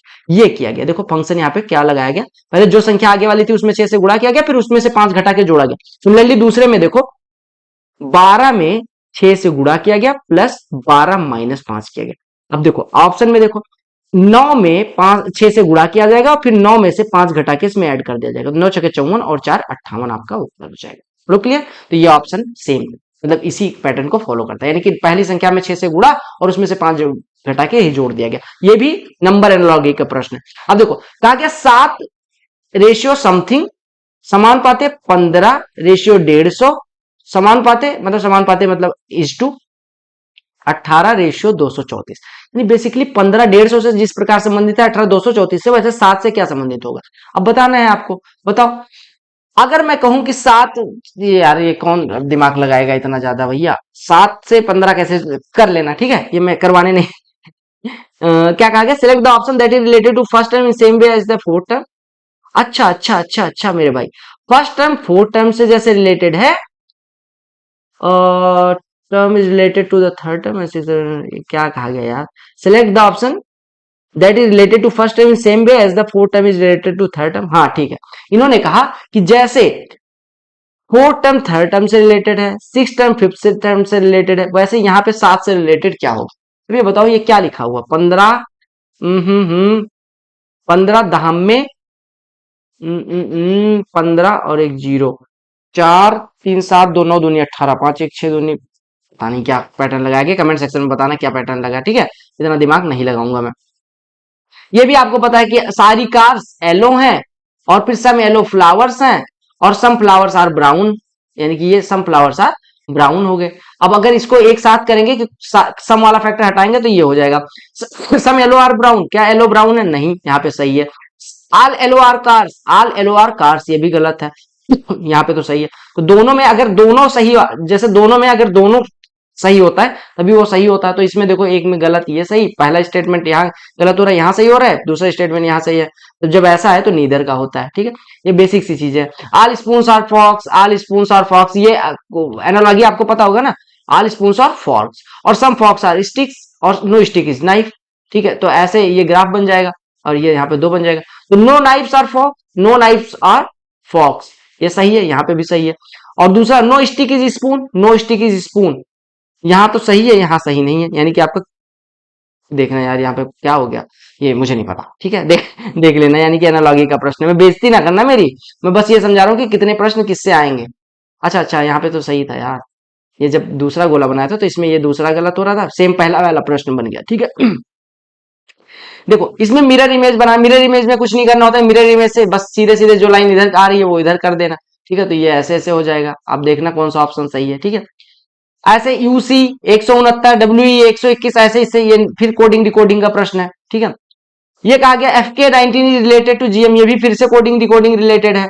फिर क्या कहा गया, which one of the not, क्या ये दिया गया कि कौन सा ऑप्शन बाकी तीनों से अलग है। अब देखो एक्स के बाद वाई जेड के बाद ए के बाद बी, ई के बाद एफ, एन के बाद ओ, यू के बाद, मतलब एक्स के बाद 2 का गैप लिया जाता है वाई जेड का, लेकिन एस के बाद देखो केवल 1 का गैप है, तो ये क्लिक कर गया तो कर दिया, मैं करवाने नहीं वाला हूँ। रैंडम को ये लिखा जाता है, अमंग को ये लिखा जाता है, तो आपको बताना इसको क्या लिखा जाएगा, कोडिंग डिकोडिंग फिर से। इसमें कहा गया कि कौन से in the following plus and इतना इंटरचेंज, हाँ कहा गया क्वेश्चन मार्क की जगह पे क्या आएगा, अगर प्लस को माइनस है और गुड़े को भाग से चेंज कर दे, यानी कि जहां पे भाग है वहां गुड़े लगा दो और जहां भाग है वहां गुड़े लगा, डिवाइड लगा दो, जहां भाग है वहां गुड़े लगा दो, जहां गुड़े है वहां भाग लगा दो, माइनस की जगह पे प्लस कर दो और प्लस की जगह पे माइनस कर दो। तो देखो 42 में 3 से डिवाइड 14, 14 गुड़े 11 154 और प्लस 69 माइनस ये यानी कि 44, दोनों जोड़ोगे 198 हो जाएगा। क्लियर, देखो 3 6 15, 3 का 2 गुना, 6 का 2.5 गुना, 15 3 45, 15 दूना ये कितना हो गया यार। देखो 3 का 2 गुना 6, 6 का 2 गुना, ये डिफरेंस ले लो यहाँ पे। देखो 3 6 15 42 123 कुछ होगा, ठीक है। देखो यहाँ 3 का डिफरेंस, यहाँ पे 9 का डिफरेंस, यहाँ पे 27 का डिफरेंस, यहाँ पे कितने का डिफरेंस, 81 का डिफरेंस। तो यहाँ पे देखो 3 3 गुना हो रहा है, ठीक है। तो यहाँ पे 243 का डिफरेंस, यानी 243 जोड़ दो तो ये कितना हो जाएगा, 366, ठीक है। ये देखो, इसमें आपको एक पैटर्न बनाना होता है। देखो पी एस, ये मैं करवा नहीं रहा हूं, अगर हो गया तो करवा दिया, नहीं तो बस बताना था कि आपको कोडिंग डिकोडिंग ऐसे ऐसे करके आता है। तो आप पेपर देखना, उससे आपको समझ में आ जाएगा। देखो आपको पता चल गया, यहाँ पे अगर देखो पी के बाद टी आता है तो पी के बाद टी भर दो, जहां जहां पी है वहां पे टी भर दो, पी के बाद टी भर दो। पी के बाद टी, टी के बाद एस आता है तो पी के बाद टी, टी के बाद एस आता है, पी के बाद टी, टी के बाद एस आता है, पी के बाद टी, टी के बाद एस आता है। तो यहाँ पे पी हो गया, यहाँ पे एस हो गया, और यहाँ पे पी हो गया, यहाँ पे एस हो गया। अब देखो क्या क्या भरा, T P S T S, यही जो ऑप्शन था वही हो गया, ठीक है। कहा गया इसका मिरर इमेज क्या होगा, मिरर इमेज 4 को पता है ऐसे बन जाएगा, एम तो वही रहेगा, 2 ऐसे हो जाएगा, बी ऐसे हो जाएगा, बी ऐसे रहेगा, एल ऐसे। तो जहां पे बन रहा है वहां पे लिख दो, ठीक है, मार्क कर दो। और 25वां आपसे कहा गया कि पहले एक ट्रायंगल था, इसके ऊपर ये आया, फिर एक लाइन और खींची, फिर एक लाइन इधर आई, फिर एक लाइन बीच में आ गई, और ये लाइन थी, तो अब इसकी इस साइड में भी आ जाएगी। अरे देखो लाइन बढ़ती तो जा रही है, पहले यहाँ था, फिर देखो इस साइड आई है तो इस साइड भी आएगी, आपका करेक्ट ऑप्शन ये होगा। तो रीजनिंग में कुछ इस तरीके से आता है। आप देख सकते हो कि लॉजिकल रीजनिंग में अगर आपको कुछ बेसिक चीजें पता है, मैथमेटिक्स की कुछ ऑपरेशन पता है, प्लस कोडिंग डिकोडिंग का एबीसीडी जेड तक का कोड याद है, और ये प्रैक्टिस के साथ अगर प्रैक्टिस कर लोगे रीजनिंग का एक बार बेसिक कॉन्सेप्ट करके, अब इसका कहां से करना है, आप प्रीवियस ईयर क्वेश्चन की कोई बुक उठाना जो टॉपिक वाइज हो, उसके बाद उसका लेक्चर, जैसे मान लो कोडिंग डिकोडिंग है तो कोडिंग डिकोडिंग का लेक्चर सर्च करना, जो भी सबसे ज्यादा व्यूड लेक्चर होगा, जरूरी नहीं वही, जिसका समझ में आए वो लेक्चर देखो, उसके बाद प्रैक्टिस करो उनकी सीट, उसके बाद अपनी कोडिंग डिकोडिंग ऐसे करके। बाकी मैंने रीजनिंग का नोट शेयर कर रखा है टेलीग्राम पे, टेलीग्राम चैनल की लिंक डिस्क्रिप्शन में, डू चेक इट आउट। तो हमारे 3 सेक्शन हो गए, ठीक है। अब हम आते हैं चौथे सेक्शन पे। चौथा सेक्शन क्या है हमारा, जीके जीएस, ठीक है। जीके जीएस हमारा क्या है यार, बेइज्जती ना करना इसके बेसिस पे कि मुझे रीजनिंग नहीं आती, कैलेंडर भूल गया, यार बहुत टाइम हो गया नहीं है पढ़ा है, ठीक है। तो बाकी मुझे जो समझ में आया वो करवा दिया। जनरल इंटेलिजेंस हो गया, क्वांट हो गया, हमारा जीके कहाँ चला गया बे, ये देखो जीके में इन्होंने क्लियर कट दिया है भैया। जीके देखो, जीके में क्या दिया है, जीके में इन्होंने दे दिया कि question are design to test the candidates general awareness of environment, यानी कि लेटेस्ट जो इन्वायरमेंट रिलेटेड चीज है, सोसाइटी से रिलेटेड चीजें पूछेंगे, ठीक है। आपको करंट इवेंट यानी करंट अफेयर पूछा जाएगा, एवरीडे ऑब्जर्वेशन का, और साइंटिफिक यानी कि साइंस भी पूछा जाएगा। Test will also include related to India and its neighbouring countries, अभी कोई प्राइम मिनिस्टर बना है, कुछ भी बना है तो ये। और जीके पे मेरी एक स्पेशल वीडियो है कि कहां से क्या चीजें पढ़नी है, history, culture, geography, economic science, general policy, scientific research, इससे भी प्रश्न पूछे जाएंगे। जीके वाली वीडियो की लिंक डिस्क्रिप्शन में डाल दे रहा हूं, वो जाके देख लेना कि जीके के लिए आपको क्या पढ़ना है। बोलो क्लियर हो गया। लेकिन अब जीके के लिए कुछ लोग सोर्स की बात करेंगे कि सोर्स क्या रखें। देखो जीके के लिए पहले हम जीके पे आ जाते हैं, उसके बाद हम बात करते हैं कि जीके के लिए क्या पढ़ना है। हमने पेपर में तो मैक्सिमम चीजें कर ली, लास्ट पे चलते हैं, जीके वहीं था शायद, है ना। हाँ देखो, देखो बेसिक चीजें हमने कर ली जीके में। जीके का आपको मैं पहले सबसे पहले जैसे मैंने सबके लिए बताया, मैथमेटिक्स के लिए बताया, रीजनिंग के लिए बताया, इंग्लिश के लिए बताया। देखो आपको पता है जीके के लिए कोई बुक सफिशियंट नहीं है, लेकिन जो बुक आपके पास है उस पर भरोसा। मान लो आपके पास लूसेंट है, मनोहर पांडे है, जो भी है उसको पढ़ोगे। एनसीईआरटी पढ़िए तो बहुत अच्छी बात है, नहीं पढ़ी कोई बात नहीं, जो है उसको पढ़ोगे। प्लस करंट अफेयर की लास्ट 6 महीने की वीडियो, 6 6 महीने की 2 वीडियो, यानी कि 10 महीने का करंट अफेयर पढ़ना है। जीके वाली वीडियो डिटेल में डिस्क्रिप्शन में पड़ी हुई है, वो डिटेल में उधर देख लेना क्या क्या पढ़ना है, कैसे पढ़ना है। बाकी मैं बस बता रहा हूँ, ठीक है। और एक चीज और बता रहा हूँ आपको कि करंट अफेयर के पीछे बहुत ज्यादा पागल ना हो कि डेली 2 घंटे पढ़े जा रहे हो, वीडियो देख रहे हो, फिर वो लास्ट में कुछ नहीं याद रहता। तो आप लास्ट के 6 महीने की 6 6 महीने की वीडियो बहुत सारे चैनल पे अवेलेबल करवाते हैं, देख लेना, जिनसे आपको समझ में आए उनका पीडीएफ निकाल लेना और उनकी एक बार वीडियो देख लेना। वही पीडीएफ 2 3 बार घुमा देना, अगर किस्मत अच्छी हुई तो वहां से 2 3 4 प्रश्न जो आते हैं उसमें से मैक्सिमम प्रश्न मिल जाएंगे। अगर किस्मत नहीं अच्छी हुई तो आप जो पढ़ के जाओगे वो नहीं आएगा, क्योंकि करंट अफेयर कोई ऐसी चीज नहीं है जो सब कोई पढ़ सकता है, मतलब सब कोई चीजें पढ़ी जा सकती है, हर चीज नहीं पढ़ी जा सकती, ठीक है। बाकी आपको जीके के लिए स्टैटिक पोर्शन के लिए, ये स्टैटिक पोर्शन में क्या इंपॉर्टेंट टॉपिक है, कहां से पढ़ने है, उसका पीडीएफ मैंने टेलीग्राम पे शेयर कर रखा है। आई होप आपको ये चीजें समझ में आ गई होंगी, तो आप वो वीडियो देख लेना और इसके साथ ही स्ट्रेटजी को यहीं पे खत्म करते हैं। अब एक चीज और, कुछ लोग कंफ्यूज होंगे कि कितने कितने घंटे पढ़ने हैं। देखो अगर आपका मैथ्स करना है तो मैथ्स को 2 से 3 घंटे से ज्यादा नहीं देना है। रीजनिंग के लिए 1 से 1.5 घंटे सफिशियंट है, ठीक है, इससे ज्यादा नहीं देना है। इंग्लिश के लिए 2 से 2.5 घंटे से ज्यादा नहीं देना है। ये मैक्सिमम मैं ले रहा हूं। और जीके जीएस के लिए 2 से 2.5 घंटे से ज्यादा नहीं देना। अब आप देखोगे तो दो दो चार एक यानी कि 7 से 8 घंटे अब आपके पास 80 घंटे 80 दिन पढ़ने। अगर आप अपने करियर के लिए 600 घंटे नहीं दे सकते भैया, तो आपका सिलेक्शन क्यों होना चाहिए? क्योंकि लोग दे भी रहे। अब आप ये नहीं कहना मैं कैसे पढ़ सकता हूँ। मैथमेटिक्स का अगर आपने सिलेबस कर लिया तो आपको बस पीवाईक्यू और टेस्ट देना है। रीजनिंग के लिए आपको पता है, रीजनिंग के लिए आपको बस पीवाईक्यू का प्रैक्टिस करना है टॉपिक वाइज, उसके बाद मिक्स्ड क्वेश्चन की क्या क्या कौन से सीजीएल, सीएचएसएल, सीपीओ और सीजीएल में। अगर मैं कुछ भी कह रहा हूं तो ये चारों पेपर। और आपको स्टार्ट प्रीवियस ईयर क्वेश्चन कैसे करना है, 23 से स्टार्ट करेंगे, फिर 22 जाएंगे, फिर 21 जाएंगे, और एग्जाम होने के 15 दिन पहले तक यही करते रहेंगे। ठीक है। इंग्लिश के लिए प्रीवियस ईयर ओकैब और ग्रामर को जैसे बताया। जीके के लिए मैंने बुक बता दी उसका, और लूसेंट में जो चीजें पढ़ो उतनी ही चीजें पढ़ना। सारी चीजें नहीं पढ़ी जा सकती, लेकिन जितनी चीजें पढ़ना उसका मैक्सिमम वो मिनिमम 2 से 3 बार रिवीजन अगर कर पाओ तभी पढ़ना, नहीं तो ना पढ़ना। तो जीके वाली वीडियो की लिंक डिस्क्रिप्शन में है। ठीक है। मैथमेटिक्स में कैसे सोर्स को फॉलो करना है, क्या चीजें होनी चाहिए, वो डिस्क्रिप्शन में है लिंक। और स्टार बैच की और प्रीवियस ईयर क्वेश्चंस की लिंक। रीजनिंग के लिए कैसे पढ़ें क्या नहीं पढ़ें वो भी वीडियो डिस्क्रिप्शन में डाल दूंगा स्ट्रेटजी। और इंग्लिश के लिए मतलब strategy in the sense detail में, बाकी मैंने बेसिक चीजें बता दी, अगर आप चाहो तो ना देखो। जीके के लिए आप देख पा रहे होंगे, जैसे आप देखो ये साइंस से क्वेश्चन पूछ लिया गया, ये फिर एपीजे अब्दुल कलाम क्या प्ले करते थे। अब ये करंट अफेयर तो नहीं है ना, ये तो ऐसे कुछ भी पूछ लिया, एपीजे अब्दुल कलाम क्या प्ले करते थे क्या नहीं प्ले करते थे। ये देखो बजटरी यानी इकोनॉमिक्स से रिलेटेड प्रश्न पूछ लिया। देखो एक चीज और बताऊं, जीके में सबसे इंपॉर्टेंट होता है हिस्ट्री। ठीक है। हिस्ट्री में मॉडर्न, और मॉडर्न में पोस्ट इंडिपेंडेंस, और दूसरी चीज एंशियंट वैदिक सिविलाइजेशन वगैरह। उसके बाद होता है पॉलिटी। पॉलिटी से 2 से 3 क्वेश्चन आते हैं, पार्लियामेंट वगैरह। पार्लियामेंट पढ़ना होता है, कॉन्स्टिट्यूशनल अमेंडमेंट पढ़ना होता है, सिटीजनशिप, ये बेसिक बेसिक चीजें देख लेना, जीके वाले वीडियो में करवाया। उसके बाद आपका आता है साइंस, और फिर होता है करंट अफेयर। इकोनॉमिक्स में आप कितना भी पढ़ लो जरूरी नहीं कि आप कर पाओ। और क्या बचा, हिस्ट्री, पॉलिटी, साइंस और ज्योग्राफी। ज्योग्राफी का 1-2 प्रश्न आता है, तो ये बहुत ज्यादा बेसिकली क्लाइमेट और ये सोलर सिस्टम पढ़ लोगे तो वहां से प्रश्न आ जाएगा। तो ये मैक्सिमम प्रश्न आप देख लेना बाकी पेपर का एनालिसिस करके, और प्रीवियस ईयर क्वेश्चन इसके भी देख लेना टॉपिक वाइज जो भी बुक होगी। तो बुक कुछ भी नहीं चेंज करना है। करंट अफेयर में आपको लास्ट करंट अफेयर कितने दिन का, लास्ट जैसे आपका एग्जाम कब हो रहा है, एग्जाम आपका हो रहा है मान लो जून जुलाई में, तो आप चले जाओ लास्ट सितंबर अक्टूबर से शुरू कर दो। सितंबर अक्टूबर 2023 से लेके आपको जुलाई तक पढ़ना है। तो जुलाई इधर 7 महीने हो गए और 2-3 महीने इधर, यानी कि 9 से 10 महीने का मैक्स टू मैक्स पढ़ना। और मिनिमम जो लेटेस्ट 6 महीने है उसको 2 से 3 बार रिवाइज कर लेना, और उसको भी जो लास्ट के मतलब उसके पहले वाले 3 महीने का पढ़ना वो भी 1-2 बार रिवाइज करके जाना।